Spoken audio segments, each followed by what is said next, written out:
listening to the Reformand Initiative podcast, where we analyze and discuss Roman Catholic theology and practice from an evangelical perspective.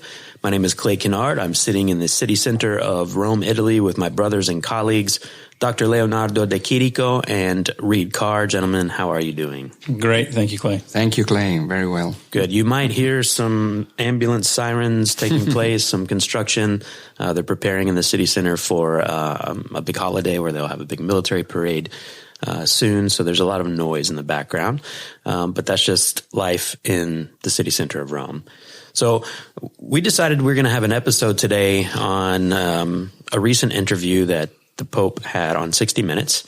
We had originally we didn't have intentions to address this interview, but it's been public for a few days now, and we've seen people's response and reactions to it on social media and on various programs and podcasts. And so we thought it was important to give our input as the Reformand Initiative. And I'll hand it over to you, Reed, so you can explain more specifically what we're talking about and what our objective is for this episode.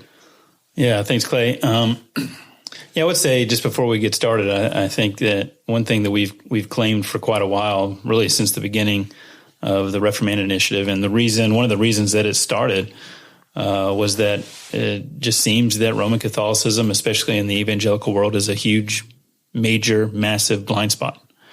And not that it's totally ignored, that wouldn't be fair to say, but that it's not understood well. Generally speaking, you look around and pastors aren't training their congregations to understand Roman Catholicism. We've talked about in the past, I believe, very few are the major seminaries that provide courses on Roman Catholicism. And that results in a blind spot that needs to be addressed. And even some of the primary voices within the majority evangelical context that speak to Roman Catholicism seem to be victims of this blind spot. Yeah. So, I mean, not that doesn't, we don't know everything, obviously, but just living in this context and studying it and devoting to it. I mean, of course, we have Leonardo here who has studied it for how many years now? 20 plus? Yeah, 25 plus. 25 plus, did his dissertation on it. So, at least something to contribute to the conversation. But I think that this issue that we want to address today, the reason I say that is because I think it kind of highlights that, the blind spot that Roman Catholicism and its doctrine, its theology, its practice is for the majority of evangelicals. And again, not to say that we have all the answers, but it's something that needs to be addressed. So you spoke about it. It was a 60 Minutes interview that aired on May 19th. Nora O'Donnell interviewed Pope Francis. And there was a couple questions that she asked him, and his answers have gotten attention, especially in the evangelical world, rightly so. Yes. But I guess we can jump into one of her questions, and we can start to kind of address what the issues are. But one of the things that she said to him during the interview was that she said, quote, "That's why so many people find hope with you, because you've been more open and accepting than other previous leaders of the church." And Pope Francis, he was responding in Spanish, but of course it's been translated. It says, "You have to be open to everything. The church is like that. Everyone is a sinner. But the gospel is for everyone." This makes me think of too, what was it, the World Youth Day last year in Portugal. And what was it? He said something similar, that the church is for everyone. Yeah. He repeated 3 times, todos, todos, todos, everyone, indicating this Catholic breadth and embrace of the Catholic Church towards everyone, right. Really. Yeah. And we can come back and talk about each of these 2 comments. But another question she asked him, I believe it was towards the end of the interview, she said, "When you look at the world, what gives you hope?" And he mentioned a few examples of men and women doing heroic things. But he said this, and this is really what got probably most of the attention and was most controversial, was he said, quote, "People are fundamentally good. We are all fundamentally good. Yes, there are some rogues and sinners, but the heart itself is good." end quote.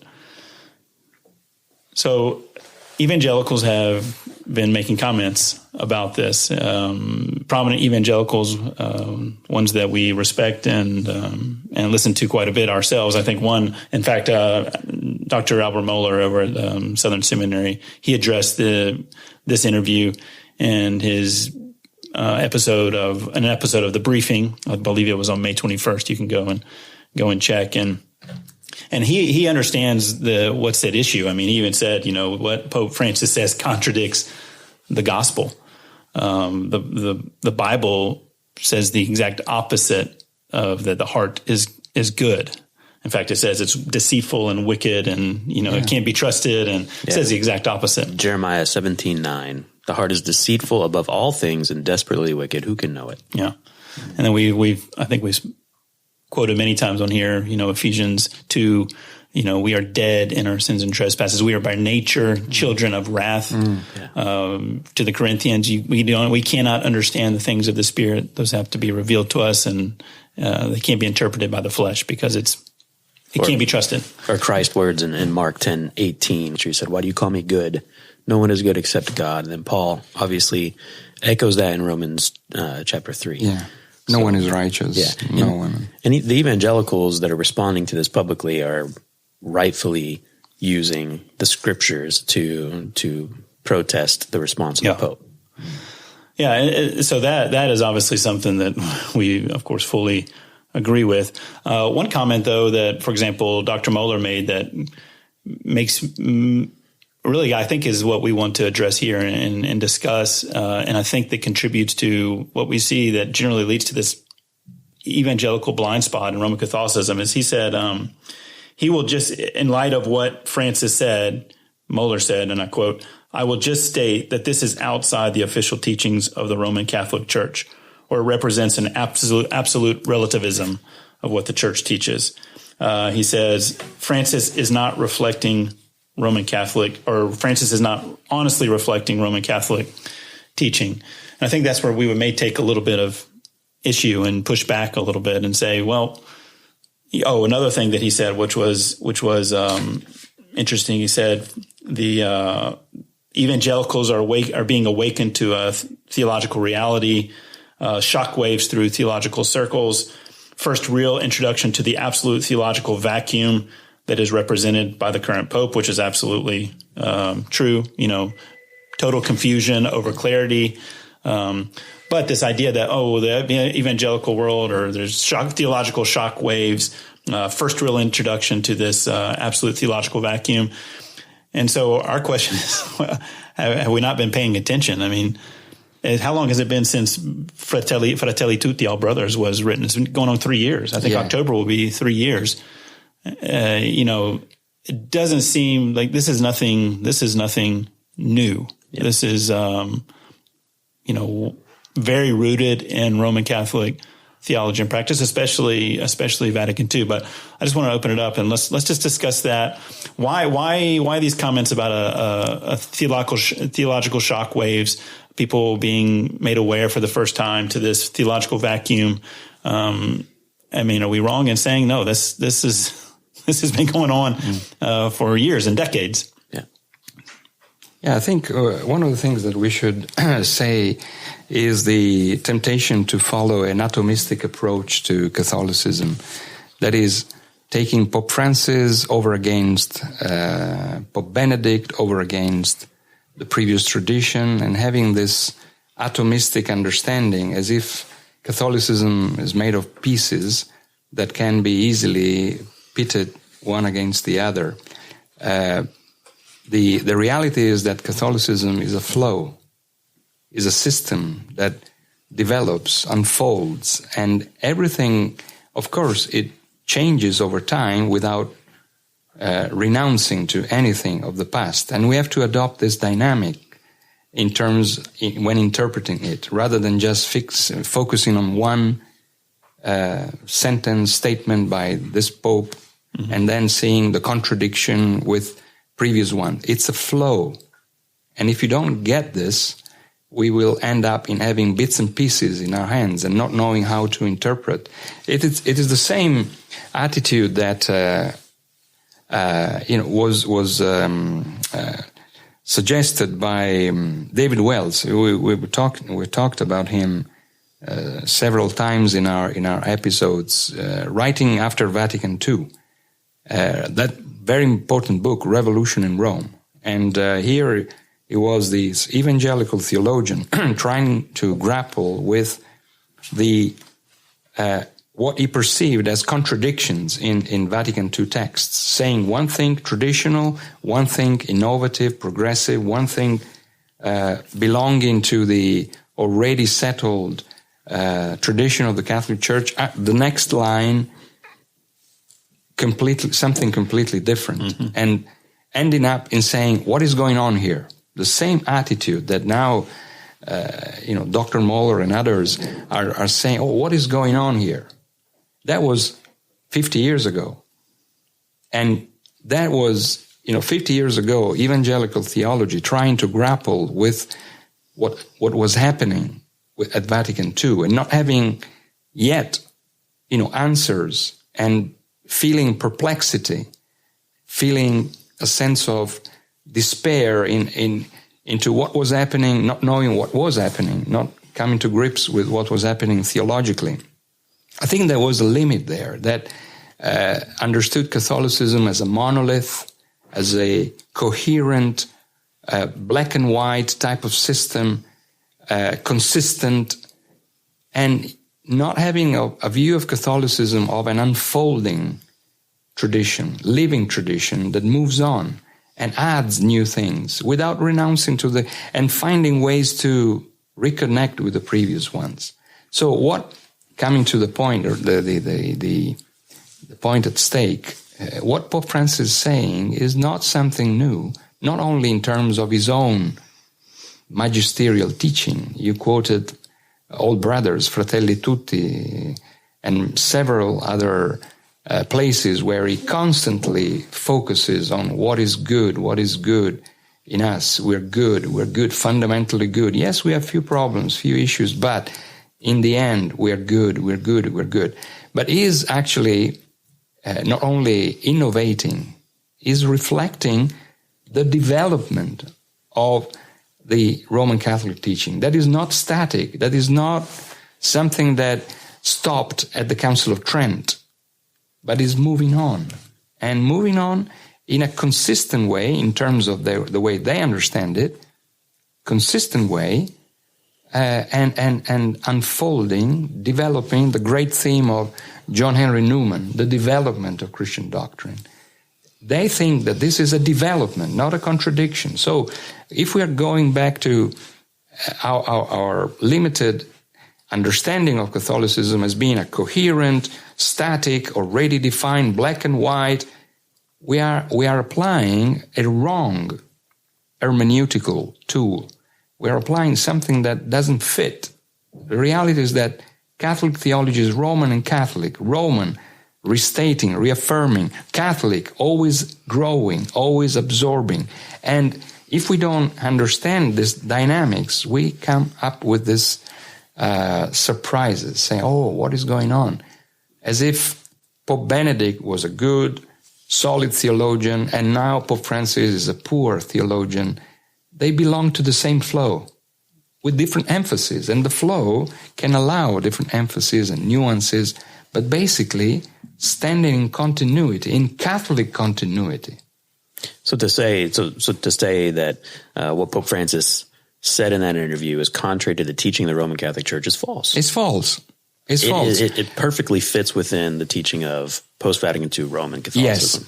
Yes. The present day president, chair of the Pontifical Academy of Theology, the highest theological institution in the Vatican, Monsignor Stagliano, he wrote something that is a commonplace in present-day Catholic theology, and that is, in technical terms, I will explain them. Hamartiology needs to be displaced from being the initial stage, initial place to see things through, and it needs to be removed as to become a secondary issue. Well, this is recent. This is just recent. Yeah. So explain the terminology. Hamartiology means the doctrine of sin. Right. So he said, we have traditionally seen things through the lenses of sin as the primary lens through which we see life, reality. And that was wrong, because we have to see things not primarily in terms of sin, but primarily in terms of goodness. And even more radically so, primarily in terms of Christ having solved the issues. So Christology comes first. Our goodness comes first. And then sin. It's a secondary thing. So this is what Roman Catholicism is all about. And he claims, in doing so, to retrieve tradition. He claims Thomas Aquinas. He claims the medieval tradition that had a view of that view of sin that was much milder and softer than the biblical view that was recovered in the Reformation. So they're not innovating in the sense of introducing something radically new. They are practicing the so-called ressourcement, the retrieval of resources and traditions of the past. And retrieving this tradition that tells us that basically we are good. Sin is a wound. Sin is a sickness. And if that is the case, if that is the retrieval, it's not new. It's re-emphasized. Yes, it is put in display, put on the spot. It is underlined. Yes. For centuries, this has not been the initial entry point of Catholicism that has insisted on sin. But this is consistent with Catholicism. It's not a new thing. So this is wrong. If we say that Pope Francis is innovating, we're not knowing what we're talking about. This is part of the tradition, and against which the Reformation responded by saying the issue of sin is radical. It's not just a wound. It's not just a turbulence somewhere that needs to be dealt with. It is something that has a covenantal disruption, breach, clash, and so it needs to be reconciled, reconstituted, given priority given priority. I mean, we live in a created world that has gone under the fall, and through the fall, through sin, and the redemption follows. We don't have to change the order. We can't. Otherwise the gospel collapses. Yeah. They are changing the order, saying goodness comes first. No. Sin is a secondary thing.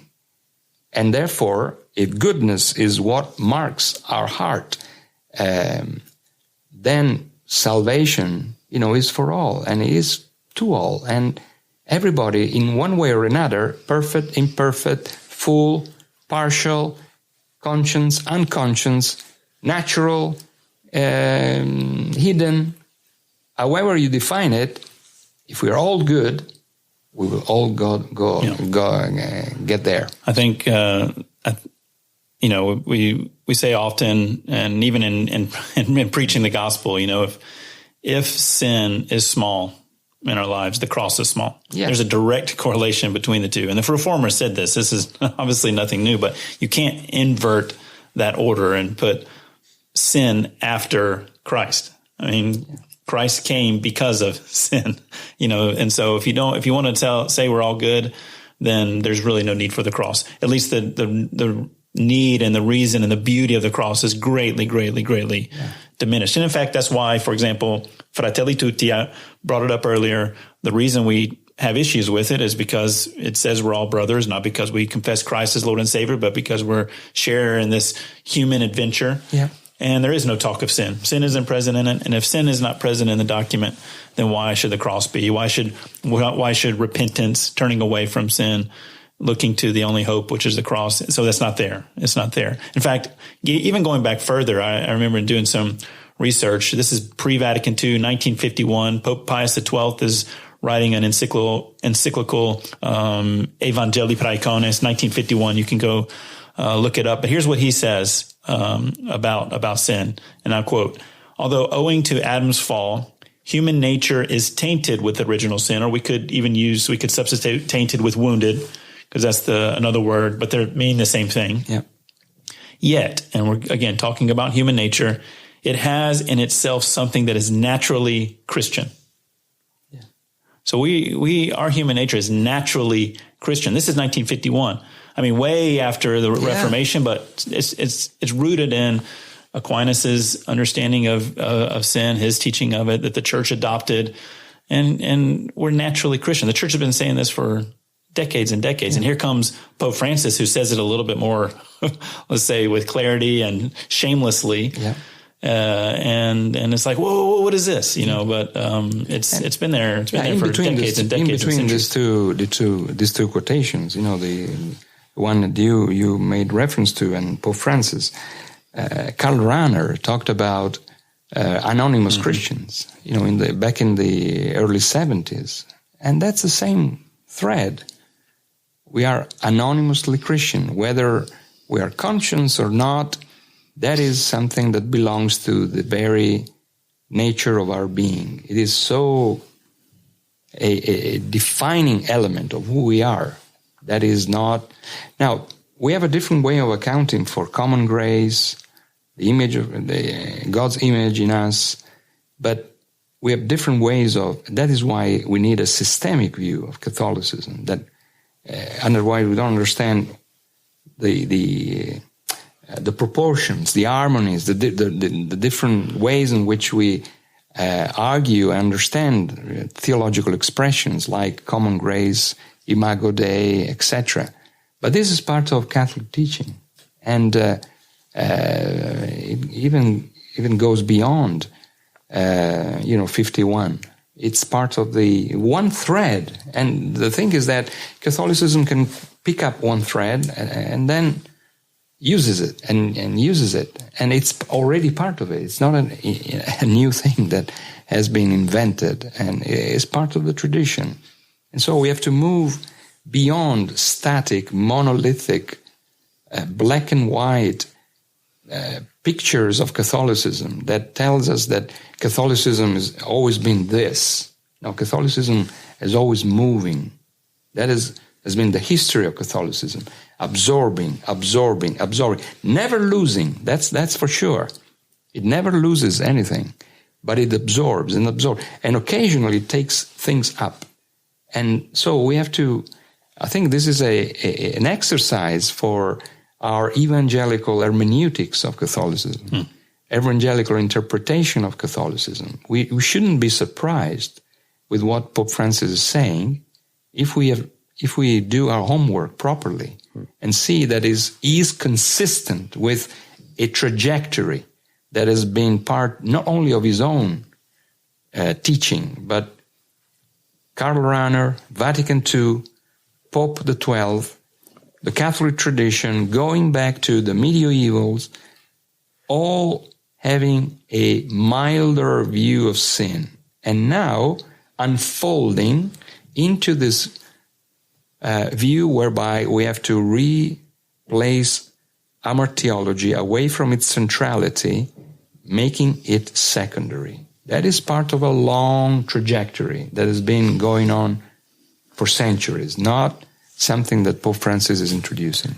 And just briefly talking about his comments that the church is for everyone. Our previous episodes on Fratelli Tutti, this is connected as well, right? Because post-Vatican II Roman Catholicism, the church understands itself as a sacrament of unity, embracing all of humanity.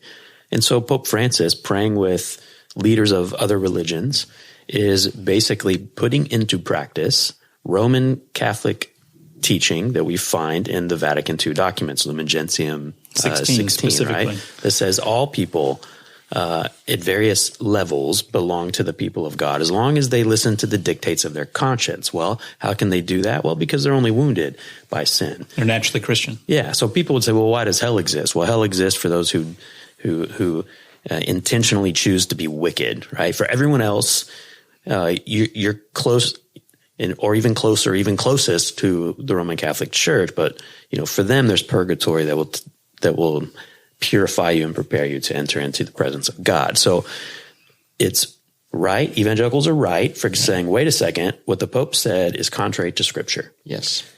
Evangelicals are wrong saying this is contrary to the teaching of the Roman Catholic Church.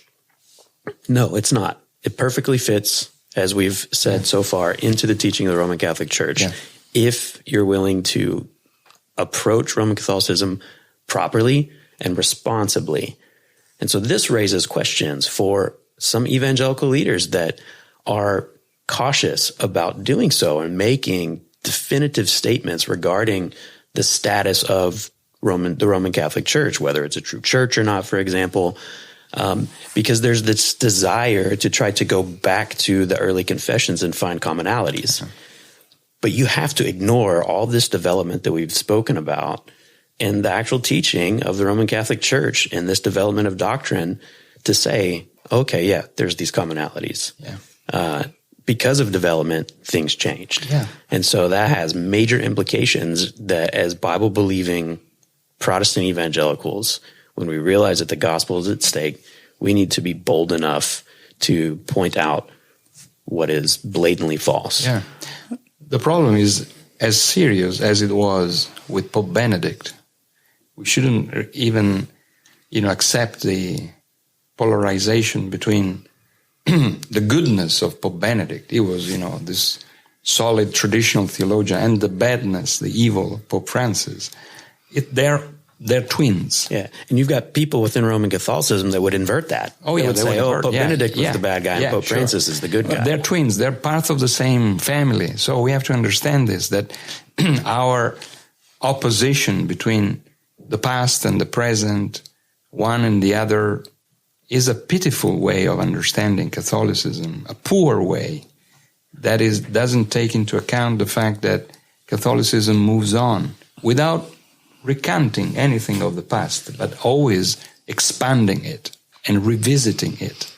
I think both of your comments raise a key and important question that you hear often too in the evangelical world, and that is, people seem not to have too much of a problem writing Francis off, right? It's just Francis being Francis. He creates confusion. He doesn't create clarity, and that is absolutely true.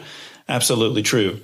So what is the response? And we've been, I think, responding to that in the course of this discussion, but just for clarity's purpose, what is the response to that temptation to say, just write off Francis and let's focus on what the church has really taught? But what we've been saying is, no, it is a perfect example of this trajectory that has been unfolding and unfolding and unfolding. So, and it may change. It may change in 10, 20 years. It may come back to more, say, pre-Vatican II terminology without recanting what has been added by Pope Francis. It's not a liberal trajectory per se. It's a Catholic trajectory. You have to understand this, that the Catholic trajectory can go one way, then turning left, turning right, going backwards, going forward. We have to understand these dynamics instead of saying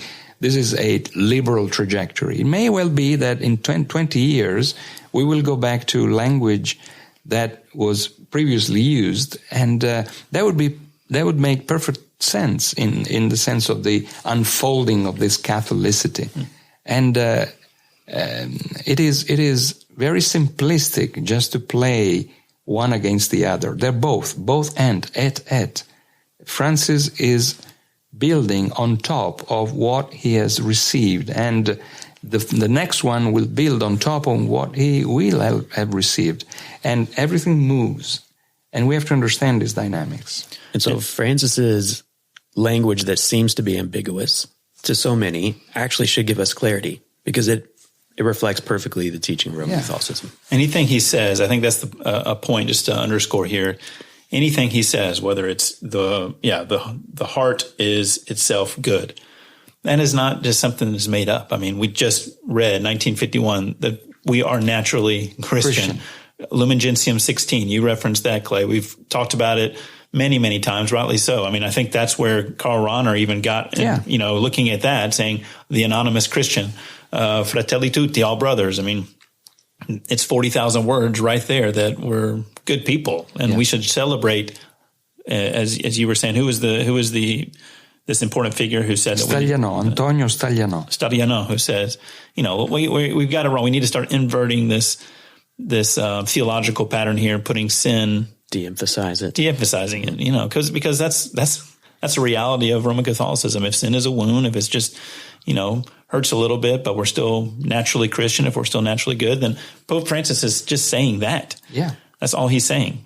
And so we can't write him off. You can't just say, even that's an atomistic approach to Roman Catholicism. Let's just lop off Francis and focus on the Roman Catholicism of JP of Benedict, who was a much stronger theologian, et cetera, et cetera. So this is, it's a blind spot. Like you have to see it in the fuller picture, in the development that Roman Catholicism is, this ongoing trajectory, as Leo said very helpfully. But let's close with this. These people, these these evangelical figures who we love and respect and are friends, when they do say that this is like, for example, Moeller in his in the briefing, this is not a reflection of Roman Catholic theology. Just to bring clarity again, I know we've been touching on it, but what is he thinking of, and where he's obviously an extremely intelligent theologian. So where is he operating out of to make that statement? Out of a selective reading of Catholic teaching and Catholic history. Roman Catholicism is both Roman and Catholic. There has always been Catholic expressions of that Catholicity, wanting to affirm the universality of salvation, the embracement of the Church, the inner light present in each person. That has always been part of the great synthesis. And so it's a selective view taken out of the Roman emphasis of traditional Catholicism or parts of traditional Catholicism. But Catholicism is bigger than just the bubble of conservative Catholicism. It's Roman Catholicism, a global, historical reality that is not confined to American traditionalists. It embraces those people as well as liberation theology, Pope Francis, Marian traditions, devotional practices, charismatics, and you name movements and trends and traditions, Franciscans, liberal theology. It's all part of the pot.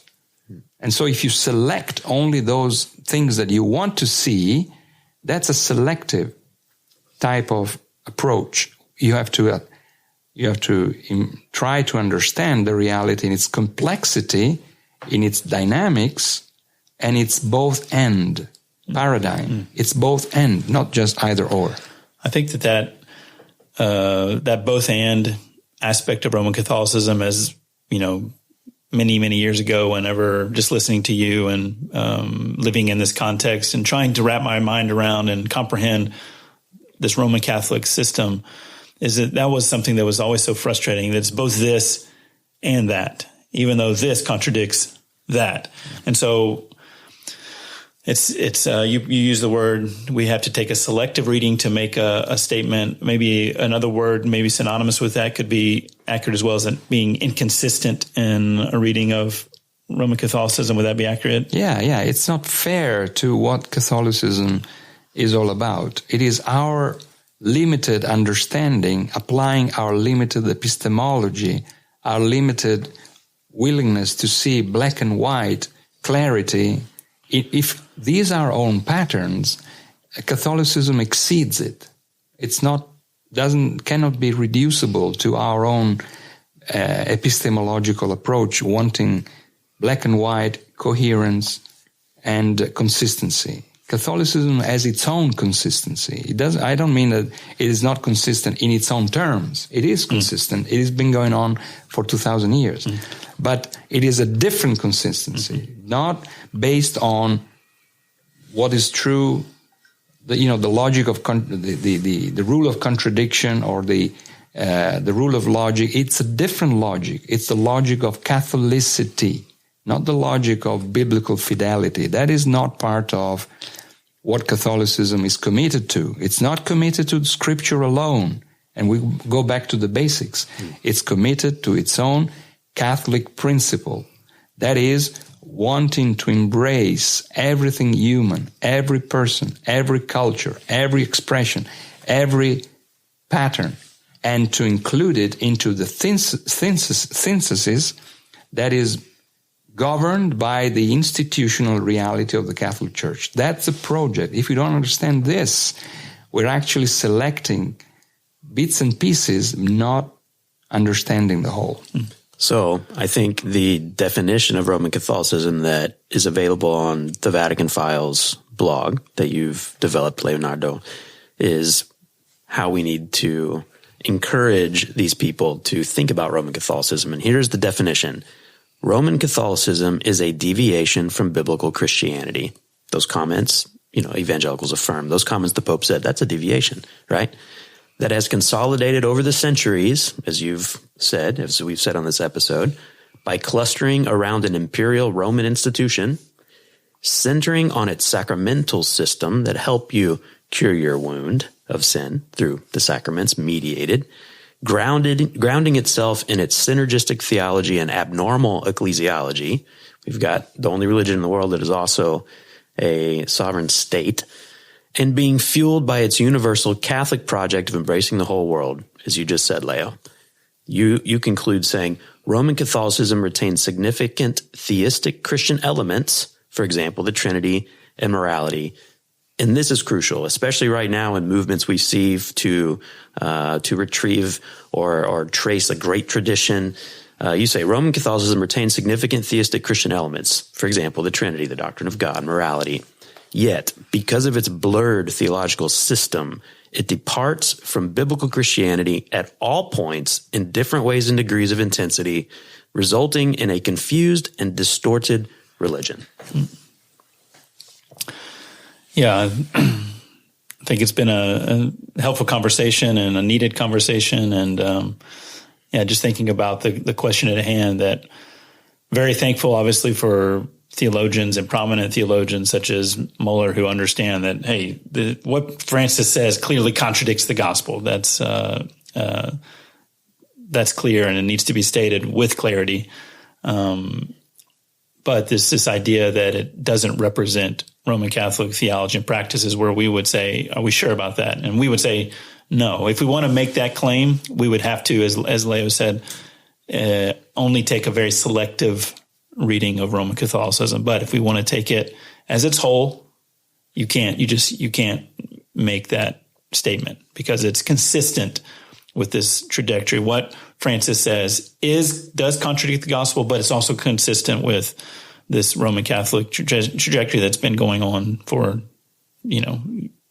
thousands of years, or hundreds and hundreds of years. Yeah. So a long time. But anyway, I hope this is helpful.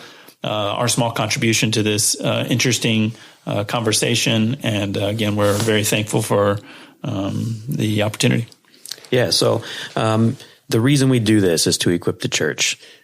We are talking about the gospel. And as the Apostle Paul tells us in his letter to the Romans, the gospel is the power of God's salvation to all who would believe. And so what ultimately is at stake are souls of people. We don't do this just to be polemical. We don't do this just to point our finger at the Roman Catholic Church and criticize them. We do this because we love people. We love Roman Catholics, and we love evangelicals who are tempted by Roman Catholicism, and we love those people who are ultimately being told that they're good, and to just trust in that. And so that's why we exist, is to help preserve the beautiful truth of the gospel, to promote the exclusive claims of Christ in the gospel so that people could experience God's true grace and the salvation that is available by faith alone in the works of Christ alone. So follow us on social media, on Facebook at Reformand Initiative, on Twitter at Reformander Rome, on our website, reformandinitiative.org. Until next time from Rome, God bless.